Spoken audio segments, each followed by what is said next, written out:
It's a pleasure for me to be back in the UK, which I first visited 53 years ago, 63 years ago, and to be back in Bristol, which I first visited 55 years ago. I have a long association with Bristol because when I was a student in the UK, I was involved with spelunkers, cave explorers on the university, and at that time, what was the longest cave in the UK was Agan Alwed, which is just around the corner here from Bristol. And so in the winter, we would go out to Agan Alwed, crawl through the mud, get wet, come out into the caver's hut, where our clothes would freeze on us, be utterly miserable, and then at the end of the weekend, I'd visit my friend in Bristol for warmth and happiness to recover from the miserable caving experience that I just voluntarily inflicted on myself. I'm glad to be back in Bristol under these non-masochistic circumstances. This evening, I'll talk about my recent book, which in fact has just been released in paperback. And I wanted to describe one of the sorts of things, since the book is about traditional societies, small-scale tribal societies, which have constituted all societies around the world until the development of the first more complex state-level societies within the last 5,000 years. The book is about what we can learn from traditional societies, many of which still exist. And this evening I wanted to give you an example by beginning with a story of one of the things that I've learned from the traditional New Guinea societies where I work that has most influenced my own life. I was studying birds on a mountain in New Guinea with a group of New Guineans, and we were moving our campsite on a mountain up a couple of thousand feet to observe more montane bird species. So as we walked up this beautiful forested ridge, I picked a campsite. There was a gorgeous tree to camp underneath. It was a broad area of the spine of the ridge where at the edge of the ridge I could look out over a valley and see parrots and swifts and pigeons flying by. It was absolutely gorgeous and this magnificent tree to sleep under. And so I told my New Guineans, let's pitch our tents here under this tree. And they were, to my surprise, frightened and refusing. They said, there's no way we're going to sleep under this tree. Oh, what's the matter? And said, look, the tree is dead. And so I looked up and yes, so this giant tree, all right, it's covered with moss, but yes, it's dead. And I said, so what are you afraid of? They're afraid that the tree will fall over. And I said, that's ridiculous. This tree is going to, look how firm it is. It's going to be standing here for another 40 years. Nothing's going to happen tonight. But they were firm and they were not going to sleep under that tree. In fact, they slept in the open 100 yards away. At that point, I thought that their fears were exaggerated, verging on paranoia, which is what we call exaggerated fear. Well, at that time, I was too inexperienced and incautious and unfamiliar with New Guinea dangers. And also, I had not understood New Guineans' general attitude towards danger. As I got more experience in New Guinea, I realized that each night you sleep out in the jungle, you hear a tree crashing down somewhere, at least one tree a night, and then I did the numbers. If the risk of a dead tree falling on you on the particular night that you sleep under a dead tree is only 1 in 1,000, and if you're going to sleep every night under a dead tree and spend your life in the jungle, as do New Guineans, then 3 times 365, you're going to be dead within 3 years if you have the bad habit of sleeping under dead trees. With that perspective, the seeming paranoia of New Guineans made perfect sense to me. It's what I would call constructive paranoia, namely strong fears, but constructive strong fears that are essential to surviving in New Guinea society. And that's the most important lesson that I personally have learned from working in New Guinea, and the thing that's most affected my own life, the lesson about dealing with danger and recognizing the cumulative dangers of events which each time you do them, the risk is very low, but if you're going to do it thousands of times, it will catch up with you. My cautious attitude drives many of my British and American friends crazy. And the British and American friends who most understand my cautious attitude are friends whose lifestyle exposes them repeatedly to danger, and who have learned, as I have, from the deaths of incautious friends to be more careful. My friends with the attitude most similar to my own attitude of constructive paranoia are a British friend who was a bobby, unarmed bobby, on the streets of London, and he had to learn to size up people very quickly because some of the bad guys were armed. A friend who's a whitewater rafting guide, and another friend who pilots small airplanes. All three of these friends, like I, have seen bad things happen to people who were not cautious, and we've learned that if you're going to do something thousands of times, even if each time the risk of something happening is low, and your friends are going to say, Jared, you're really being stupid and overcautious, the odds will eventually catch up with you. Obviously, there are big differences between the dangers in New Guinea and other traditional societies on the one hand, and the dangers in the UK and the US. And there are big differences between how one thinks about dangers. For example, obviously the types of dangers are different. In New Guinea and other traditional societies, the main dangers include accidents resulting from the physical environment, accidents such as lions, dangerous insects, falling trees, and exposure to cold or rain. Those environmental hazards are much less significant in Western societies where we have tamed and modified our natural environment. Nevertheless, my wife Marie and I were nearly killed last year in Montana by a falling tree that crashed to the ground 6 feet behind us. Other dangers of traditional life include risks of violence, infectious diseases, and starvation. All of those are much less significant as threats of American and British life. Instead, we face a new set of dangers, such as dangers from cars, step ladders, heart attacks, cancers, and other non-communicable diseases. So you might say, partly, we've traded one set of traditional dangers for a new set of modern dangers. But it's not just that the types of dangers in New Guinea or other traditional societies and in the UK and the US are different. It's also the case that the overall level of danger, the risk of death per year, is lower as measured by our average lifespan of about 80 compared to the average lifespan in traditional societies of 50 or less, which means that our chances of dying or getting killed each year are considerably lower in the West. Still, a third difference is that the consequences of accidents can be repaired much more easily in the US than in New Guinea, and so we become more casual about accidents because we expect that if we make a mistake, it can be fixed. For example, the only time that I broke a leg bone in the United States was when I was walking on ice through Harvard Square in Cambridge, Mass., slipped on the ice. And yes, I broke a leg bone, but I staggered over to a nearby telephone booth, phoned up my physician father, who came and picked me up and brought me to the hospital, where I got fixed completely.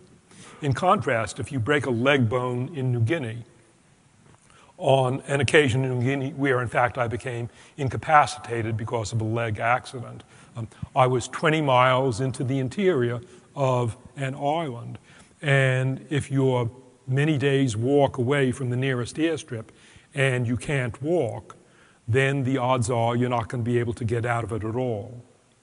Also in traditional societies, there are not surgeons to set a broken bone. And so if you do break a bone, you're likely to end up crippled for the rest of your life.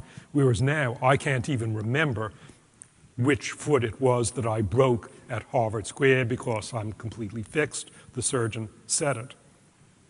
Hence, we in the West are not so concerned about dangers because the level of danger is lower, and even if an accident happens, it's more likely to be fixable than if an accident happens in New Guinea.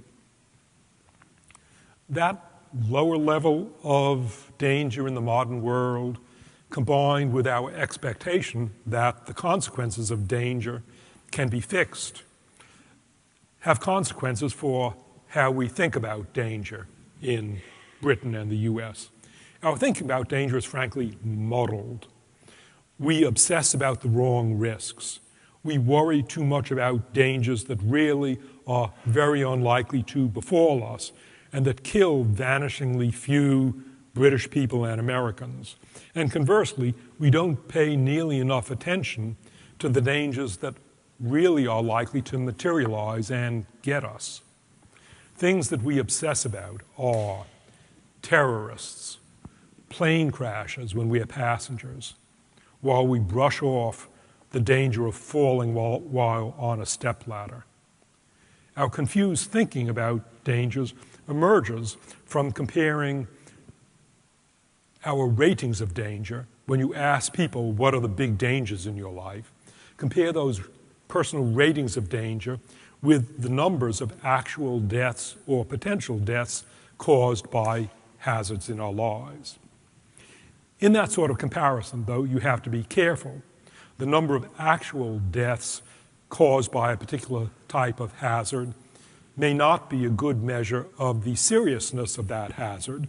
The hazard's number of resulting deaths may be low precisely because the hazard crops up frequently and we recognize it and it's likely to be fatal. And so we take precautions against it. In that case, the hazard has a big effect on our lifestyle, even though it doesn't kill many of us. An example of that effect in traditional societies is the risk of lions to the Kung people, the San people of Southwest Africa. Lions kill very few Kung. Only about 5 out of 1,000 traditional Kung deaths were due to lions. Does that mean that lions are not dangerous? Not at all. Lions cause few Kung deaths precisely because lions are so dangerous and they are encountered so frequently that the Kung are extremely careful about them, and they make big changes in their behavior to reduce the hazards of lions. To avoid lions, the Kung don't go out at night. During the day, they walk around in groups rather than singly.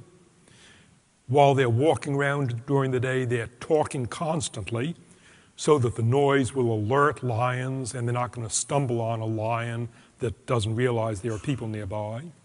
And they keep their eyes out for animal tracks.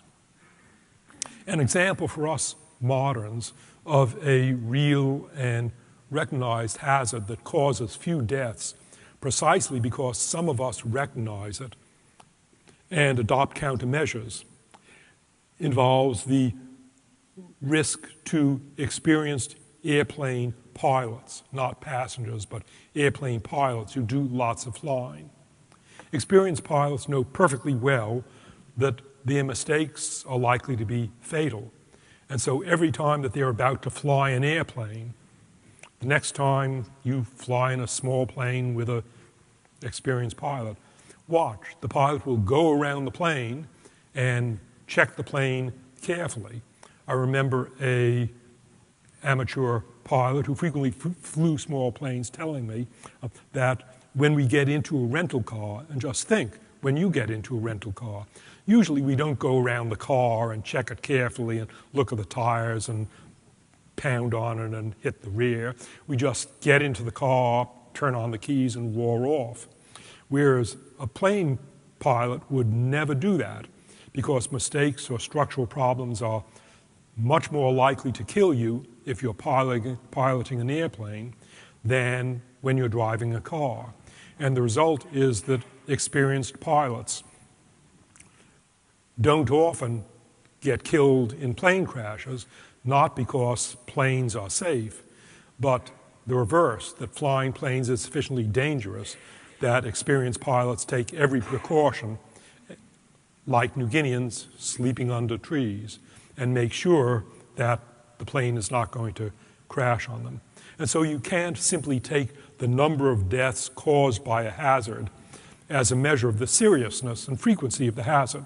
You have to estimate what the number of deaths would be if you were not careful. But even when you take that consideration into account, there still is a big mismatch between our subjective ranking of risks and the actual seriousness of risks. When you ask people to list what they think are the most dangerous things in their lives, it turns out that for Americans and British people, the hazards that we rank highly are terrorists, plane crashes for passengers, nuclear accidents, DNA-based technologies, including GM crops, and spray cans, even though all of those things kill very few people. Conversely, we underestimate the hazards of alcohol, cars, smoking, slipping and falling, and home appliances, all of which do kill lots of people. Well, what things are shared between the hazards that we overestimate and what things are shared among the hazards that we underestimate? It turns out that we overestimate the dangers of risks that lie beyond our control, things about which we have no choice, things that we can't do anything about, events that kill many people at a time, and hazards that kill people in visible, spectacular ways that make newspaper headlines, and new, unfamiliar risks like DNA. That's why we overestimate the hazards of terrorists and nuclear accidents and plane crashes for passengers and DNA-based technologies, which we can't control and are unfamiliar to us. They happen to us. We can't control them. Conversely, we underestimate the hazards of events that are under our control, that we choose or accept voluntarily, that we think we can be careful about, things that kill only one individual at a time in ways that don't make newspaper headlines, and familiar hazards. That's why we underestimate the danger of drinking alcohol, cars, smoking, slipping and falling, and home appliances. Those are things that we choose to do, and we think that we can limit the risks because we choose to do them and we are careful, whatever those other foolish people are like. We underestimate those hazards because the average person thinks, I know that those things kill other people, but I am careful, and their risk for me is lower than their risk for the average person. That's what the average person thinks. And obviously that's nonsense because by definition, the average person faces average risks. We tend to think, though, I am careful and strong, and those things may kill other people, but they are unlikely to kill me.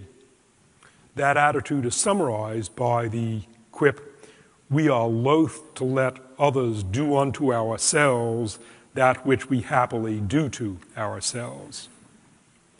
The really serious hazards of everyday life, about which we should obsess much more than we obsess about terrorists and GM crops, include the danger of slipping and falling in the shower, or slipping and falling on a wet sidewalk, or on a stepladder, or while going down the stairs. In case you're skeptical, all you have to do is look at the obituary, the necrology column of any newspaper, any day, and you'll see that for older people, falls are one of the commonest causes of crippling, loss of quality of life, and even of death. The last time I looked at an obituary column, my estimate was that about half of deaths or eventual crippling of older people involved falls. With that in mind, I reflect that today, so it's now nearly 7 p.m., I've already done the most dangerous thing that I'm going to do all day today, and that is that at 8 a.m. this morning I took a shower. Now you may say, really, Jared, for heaven's sakes, the risk of your falling and killing yourself or breaking your leg in the shower is only 1 in 1,000. You're being paranoid about the risk of falling in a shower. Well, my response is 1 in 1,000 risk of falling in a shower? That's not nearly good enough. Just do the numbers. So I'm 76 years old. Statistically, my life expectancy is another 15 years. I plan to take a shower every day for the rest of my life. 15 times 365 means that if I live out my expected lifespan, I have 5,475 showers ahead of me. If I'm so incautious that my chance of slipping and killing myself in the shower is 1 in 1,000 each time that I shower, then I'm going to kill or cripple myself 5.5 times before I live out my life expectancy of 15 years, at least the life expectancy that I would enjoy if I were not paranoid in the shower. That's why I've learned to pay attention to the risk of things that carry only a low risk each time that I do them, but that I'm going to do frequently for the rest of my life. Things such as taking showers and walking downstairs and climbing on the stepladder in my closet. It's like New Guineans sleeping under dead trees. For me, taking showers, standing on the stepladder to take down my shirts, going down the stairs, walking on a wet sidewalk, those are the things that I have to be really careful about. And in fact, several of my good friends have broken limbs, and one of my best friends is crippled for the rest of his life as a result of a fall on a wet sidewalk. Some people object that my attitude of caution, of constructive paranoia, that I learned from New Guineans must be paralyzing.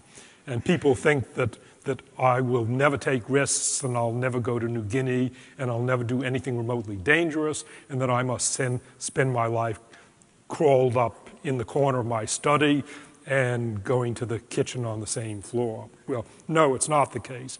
Instead, I operate with an attitude of constructive paranoia like New Guineans. Namely, I do what I want to do, but I size up the hazards. Despite the hazards of falling trees, New Guineans still do camp out in the forest, but they are careful never to camp out under a dead tree.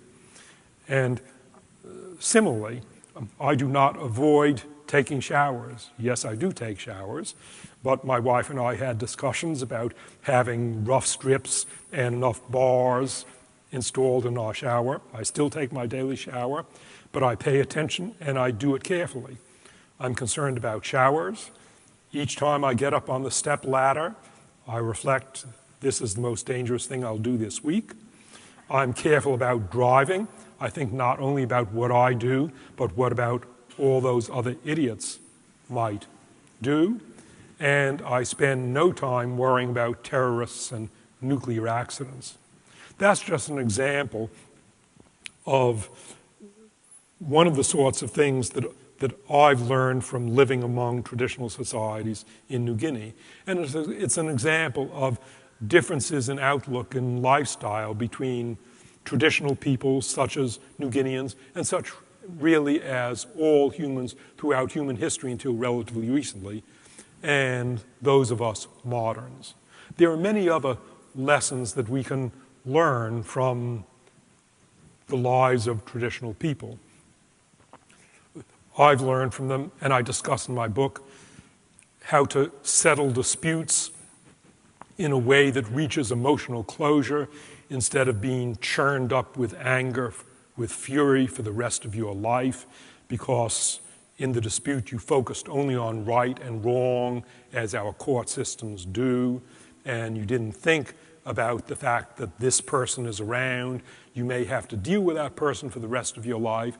And even if you're never going to see the person again, even if it's a person in a car accident that you'll never see again, you may still be churned up with anger 60 years later if you cannot reach emotional closure.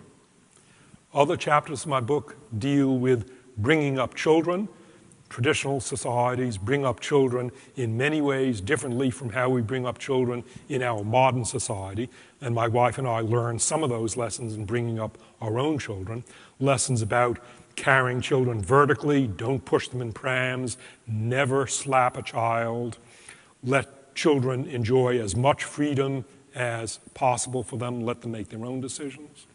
Other chapters are about how traditional people approach growing older, the value of old people, giving older people a satisfying life instead of old age being a miserable disaster area as it is in modern society.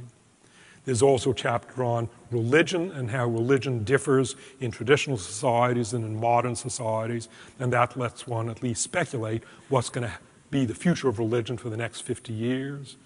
There's a chapter on multilingualism. Most people in traditional societies speak multiple languages, and perhaps the most surprising single discovery that I made in the work on my book was a recent discovery that the best protection we now know against the dreaded symptoms of Alzheimer's disease and other dementias of old age is not playing bridge or Sudoku or other things that for which there's no evidence that they'll protect you against Alzheimer's, but it's being bilingual.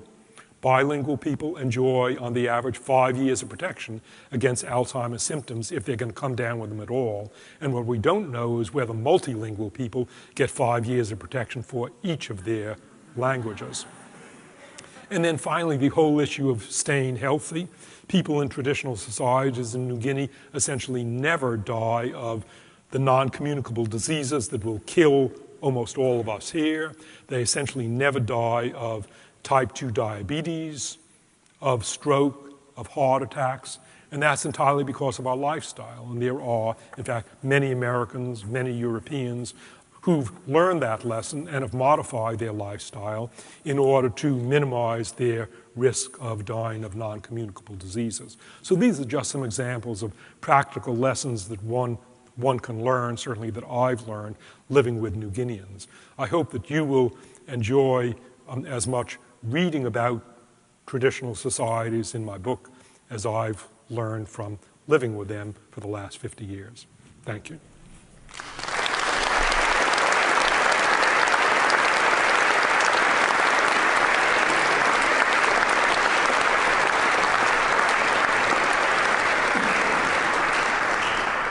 Thank you very much, Jared. My name's Andrew Kelly. I'm director of the Festival of Ideas, and I'm going to be chairing the question and answer session. Just to kick it off, Jared, I mean, you talk a lot about what we can learn from traditional societies, but you're very keen to make sure that we don't neither idealize or disparage them, and I think that's an important point to make. What are some of the bad lessons you've learned, or the difficult lessons? That's a very good point to raise. We shouldn't idealize traditional societies. It's not the case that everything that they do is wonderful and everything that we do is bad. People talking about traditional societies often fall into either of two extremes. Either they idealize traditional people and think that they are gentle stewards of the environment who live these wonderful lives, whereas we moderns are evil. So that's one trap that people fall into. And the opposite trap that people fall into is to consider traditional people as primitive barbarians who ought to be swept out of the way and dragged into the modern world or killed as quickly as possible. Traditional people are people. There are wonderful things in their society and there are terrible things in their society. Some of the terrible things in their society, that there are plenty of traditional societies that abandon or kill their old people, and it's not because they're evil or heartless, it's because in their society there's no other choice. And then there are customs in traditional societies that just don't make sense to us. There are 2 societies out of the 100 societies on the Papua New Guinea island of New Britain with the custom of widow strangling. That's to say, where when a man dies, his widow calls upon her brothers, or if they're not around, her sons, to strangle her. And she sits down in a chair, and they pull a rope around her neck and strangle her. All right, that's a custom in this traditional society, but it's not something that I urge us to emulate. And just staying on the theme of older people, one of the things that came very strongly rereading your book this time was about the way that we've kind of abandoned older people, that we don't see a role for them in the West. And what can we learn positively? We have issues in this country, things like intergenerational conflict beginning to come up. And what are the lessons that we can learn there about what older people offer in traditional societies that we might take here? This is a difficult and it's a painful area. It's a painful area for all of us, or if it isn't a painful area for you yet, it's going to be a painful area. The reality is that the lives of older people are less satisfying and more miserable for the most part in our modern society than in traditional societies. And a large part of the reason is that in traditional societies, older people have values that they have lost in modern society. For example, in a pre-literate society, older people are the repositories of knowledge. Nowadays, if you want to find out what's the capital of France, you don't look for the nearest 85-year-old. You Google it or you look it up in a book. So older people have lost that traditional value. But the flip side of it is that older people in our modern society have acquired other values with the increasing number of women entering the workforce and the increasing number of young parents who are working, both of them, and don't want to be at home. Older people have gained more value as grandparents if they wish to do it. And the other thing is that because of the rapid rate of technological change, the conditions now are not like the conditions 60 years ago. And on the one hand, that means that I cannot figure out how to turn on I spent 5 minutes this evening trying to figure out how to turn off the television set in my hotel room because there was this remote with 35 buttons that I couldn't master. But the flip side, because television sets have changed the last 60 years. But the flip side of it is that older people have experience of things in the past that young people have no experience of. And so, for example, I do a fair amount of talking to hedge funds, and with hedge funds, most of the people are in their 20s and 30s, and hedge funds tend to be wildly successful for the first 5 years, but half of all hedge funds go out of business within 5 years because the young people have no experience of the dot-com boom of 2000, the dot-com crash. They don't have experience of soaring interest rates of the 70s. They don't have experience of a Great Depression, but older people do have experience of those things. And so because of the rapid rate of technological change, older people have more value than formerly. I would just add, since I've gotten passionate about this, I'll just add one more thing. In the United States, it's increasingly illegal to compel someone to retire simply because of age. And my understanding is that in Britain, and certainly on the continent and in Japan, it is widespread that there are mandatory retirement ages, which make no sense. It means that you're forcing people to retire at the peak of their powers, and it's bad for the individuals, but it's really bad for British society and European society. I'm not saying that every 75-year-old should work. There are many people who choose to retire and do something else. But if you want to continue working, it is terrible for the person and it's terrible for the society to be forced to retire at the peak of your powers. And just one final quick question from me, because it's come up in Bristol recently, but you talk about justice and methods of solving disputes in traditional societies. And one of the things you talk about there is restorative justice. And in Bristol, there is a project at the moment going on about restorative justice. What is the value of that from a traditional society point of view? This is a really interesting question, restorative justice. Restorative justice is a term coined for an interesting movement going on in our legal system, particularly in the UK, in New Zealand, Australia, Canada, and a bit in the United States. But restorative justice is the essence of how justice operates in traditional societies. In traditional societies, if you have a dispute with someone, because traditional societies are sedentary, the person with whom you have the argument is going to be your neighbor for the rest of your life. And what you want to avoid at all costs is that person being your enemy or you're being angry with that person. And so in a dispute, the focus in a traditional society is not on right and wrong and laws. The dispute is instead on restoring a relationship so you can get along with that person for the rest of one's life. That's also the case in rural areas, still in Britain, and rural areas in the United States. If American Montana ranchers, where we spend our summer, have a dispute with the next rancher, you don't call a lawyer because you know you're going to deal with that rancher for the next 60 years. Well, there's an interesting movement called restorative justice that brings together victims of crimes or the relatives of killed victims of crimes with the criminals. And both have to be willing to do it. But the movement of restorative justice lets these two people who otherwise, the criminal and the victim, would go through their lives churned up with hatred and viewing the other as a demon, seeing the other person as a living person with their own motives. And just as an example, there was a case in California where a woman's husband was killed while he was riding a bike. The killer, a truck driver, was sent to jail because he'd been grossly incautious, sent to jail, and both of them, both the widow and the killer, agreed to meet in jail. Both of them were churned up with feelings, but they agreed to meet in jail in a structured way. There was a mediator, and each of them took turns talking, and there could be no swearing. The widow told the killer of her husband what it was like for how she got the news of her husband's death and what it had meant to her young daughter and how every day she thinks of her dead husband, even if it's just seeing a bicycle or hearing a song associated with a dead husband.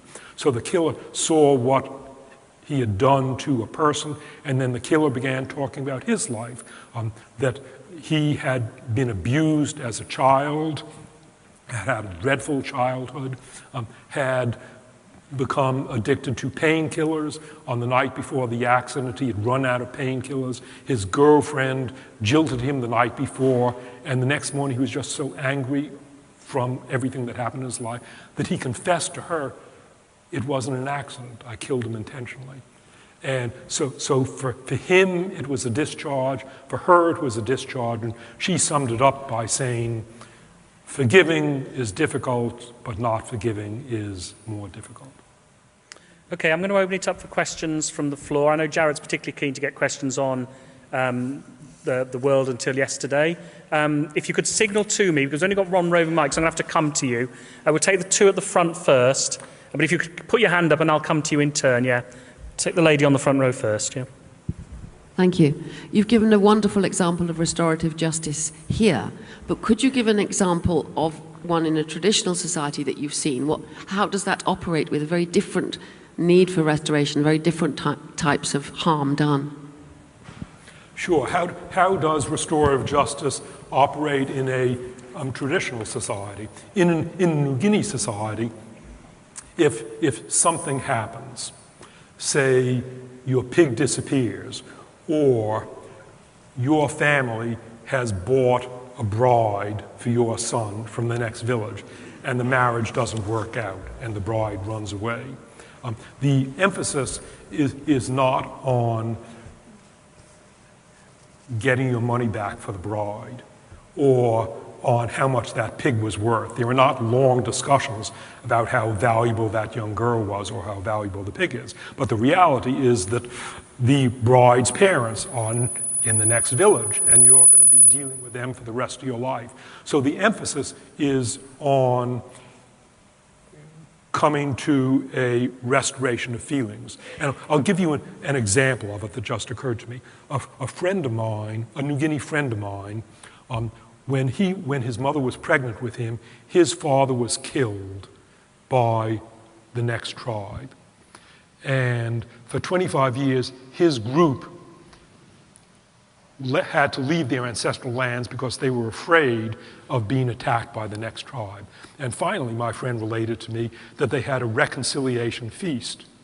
And at the reconciliation feast, pigs were killed and cargo, pigs and other stuff, were given. And my friend said, and we, my group, gave pigs to the other tribe. And I thought, I'm misunderstanding. Why on earth? It was your father who got killed. Why did you give pigs to the other tribe? And he said, well, the other tribe, they had their own complaints about our encroaching on their land. And the goal of this was not to measure the value of the pigs, as one would in an American court system, or to the measure value of the land as you would in American courts. What we wanted was to restore decent feelings so that we could safely live in our village for the rest of our lives and not be churned up with feeling. So that's an example of how the New Guineans explicitly did not calculate the costs as would our legal system, but they did whatever it takes to restore good relationships. That's a really interesting question. Thank you. Yes, please. Yeah.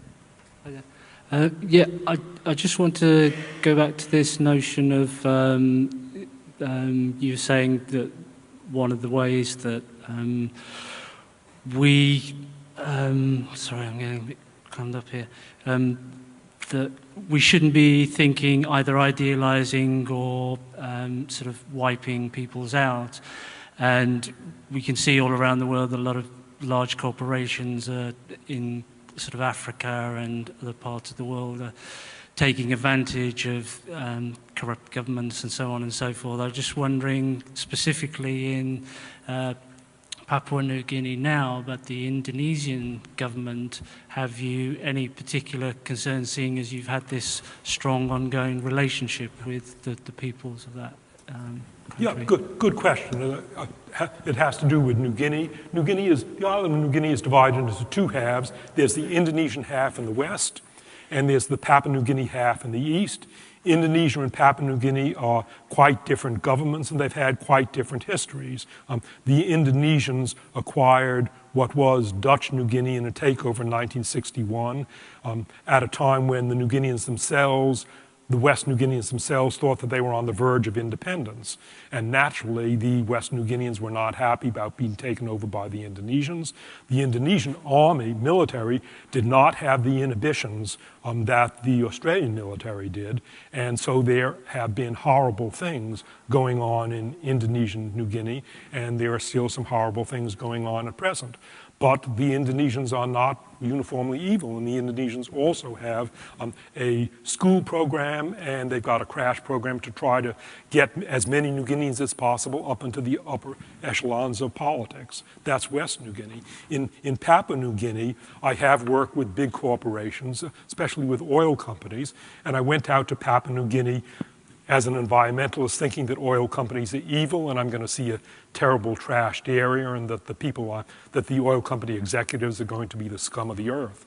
And it was a real surprise for me to see that the oil field of Papua New Guinea, managed initially by Chevron, a big international, and now managed by Oil Search, that oil field is in effect the best national park in New Guinea because the oil companies have been so scrupulously careful about managing the environment. It really surprised me, and I spent a lot of time talking to oil executives, and there are reasons why the oil companies are ultra careful in Papua New Guinea, reasons that don't apply, for example, in Nigeria and some other places.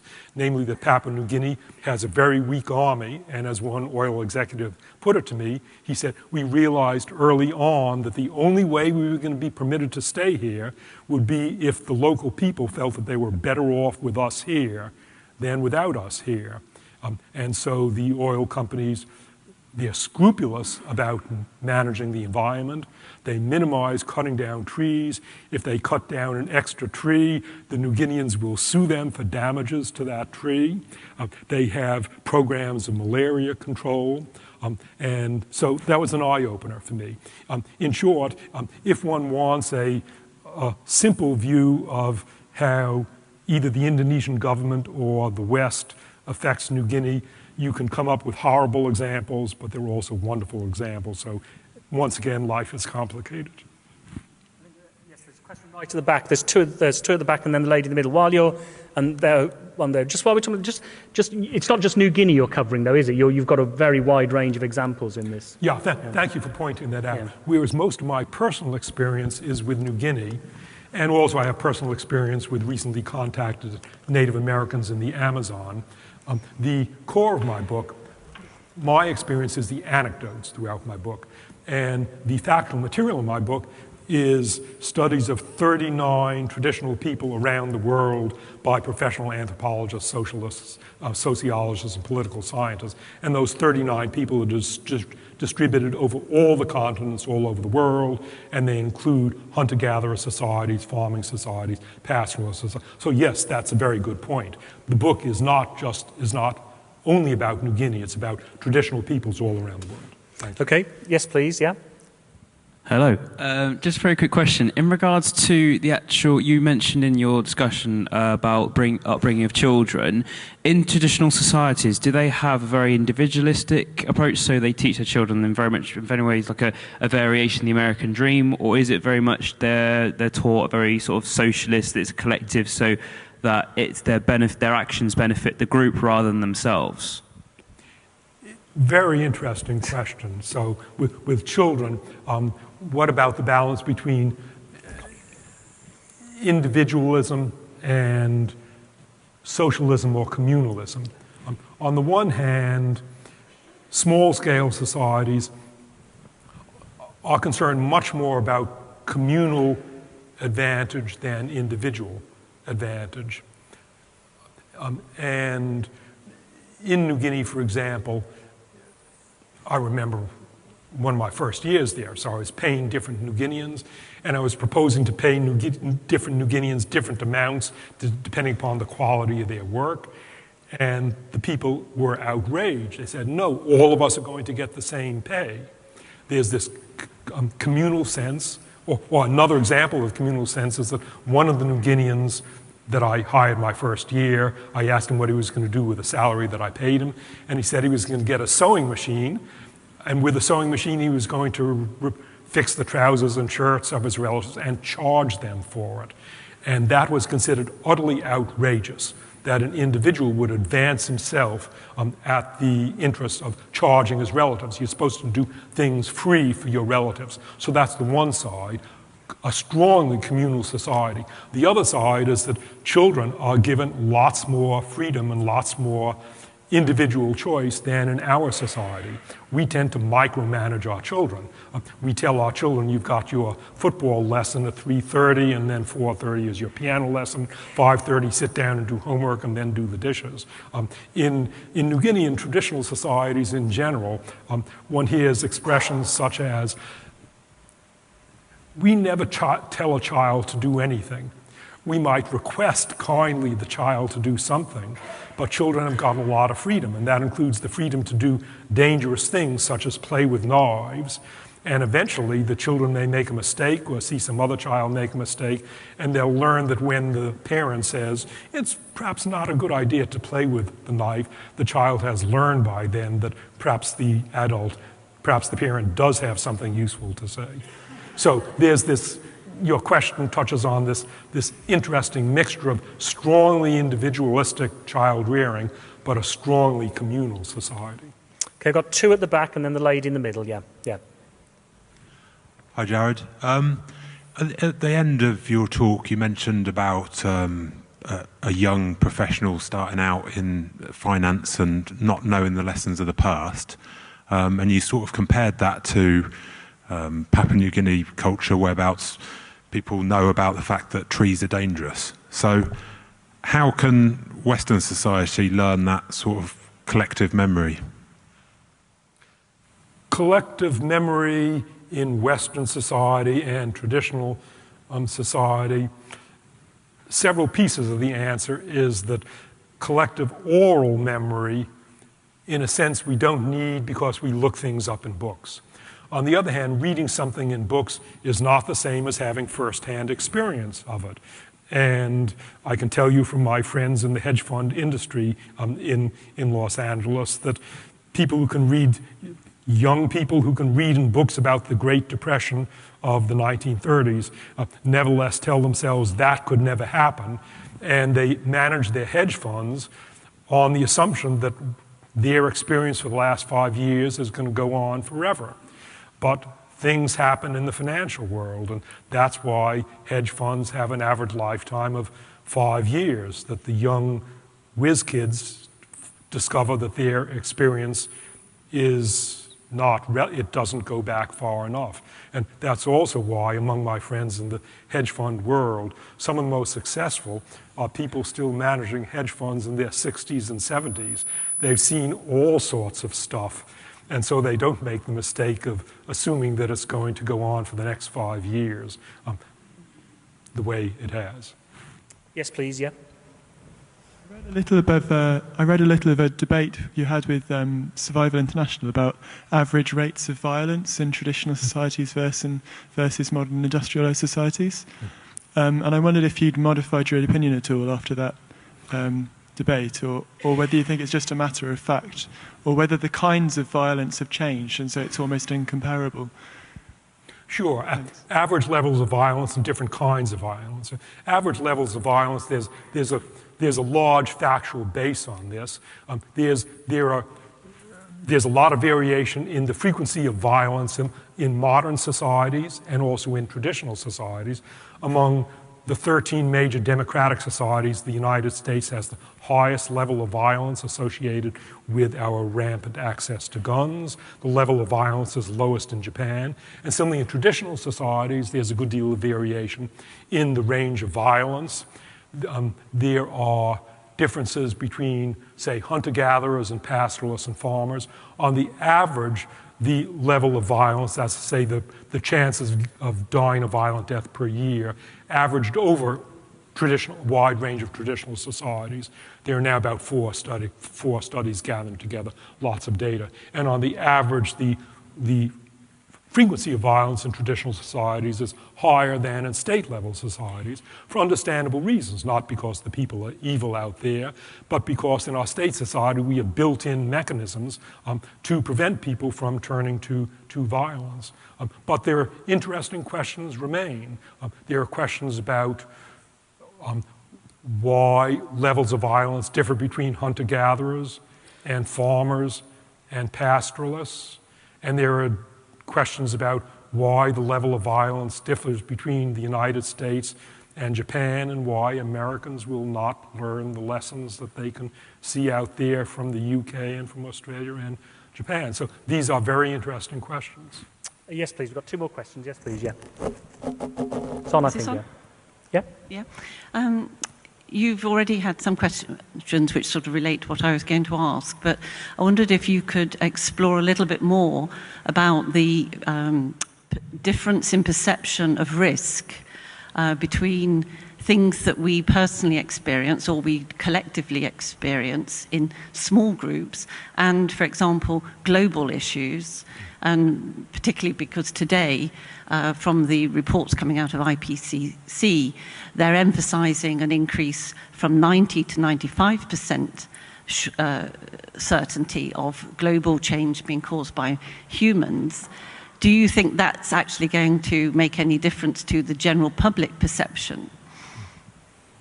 That's a really important question. Do the facts make any difference to the general public perception? In the United States, it's I don't know how it is in Britain with your educated, sophisticated populace, but in the United States, it's easy to get pessimistic about the willingness of the public to learn from facts. As far as global climate issues are concerned, the evidence is now overwhelming that the world's temperature is getting warmer, that it's getting unprecedentedly warmer, and that this is due to effects of humans. You have probably read in the past week that the rate of warming now is lower than would have been predicted a few years ago, which means that warming is not going on an absolute straight line, but that there are blips, and at present, for whatever reason, the rate of warming The rate of warming is lower than would have been expected a couple of years ago, which makes it likely that a few years from now, the rate of warming is going to be higher than was expected now. So this is a complicated subject, but what it boils down to is the world is getting warmer. This is one of the big problems of the world. And it comes back to the point about taking risks. We've talked about taking risks at the individual level, taking risks at the society level, but now we're encountering something new, taking risks at the level of the whole world. Societies, Britain has conversations about risks. The United States has conversations about risks, but the world is not used to having conversations about risks shared by the whole world. And we need fast to have an effective conversation about those worldwide risks, which include climate change, but they also include inequality in living standards around the world, which again is something that's not sustainable. One final question, yes, please. Yeah. Hi, I want to slightly link your books Between the World Until Yesterday and Gun, Germs and Steels. I'm interested how what you've been writing about recently would go back to how you dealt with Gun, Germs and Steels, because that was written quite a long time ago, and also what has been learnt so much about anthropology, particularly in the Americas. I've been reading about 1491, Charles Mann's book, of the sort of summary of so much being learned about the development of societies in the Americas, and how, if you were writing Gun, Germs and Steel today, what would it come out like? If I were writing Gun, Germs and Steel today, what would it come out like? The conclusions would be the same. There would be some added details. This is an area where the answer of Guns, Germs, and Steel, I'm not going to say I got it right, because other people have also been interested in this question. And the evidence is overwhelming that the reason for the differences between the rates of development of societies on the different continents has to do with differences in the wild plants and animals available for domestication, and also something about the shapes and distances of the continents.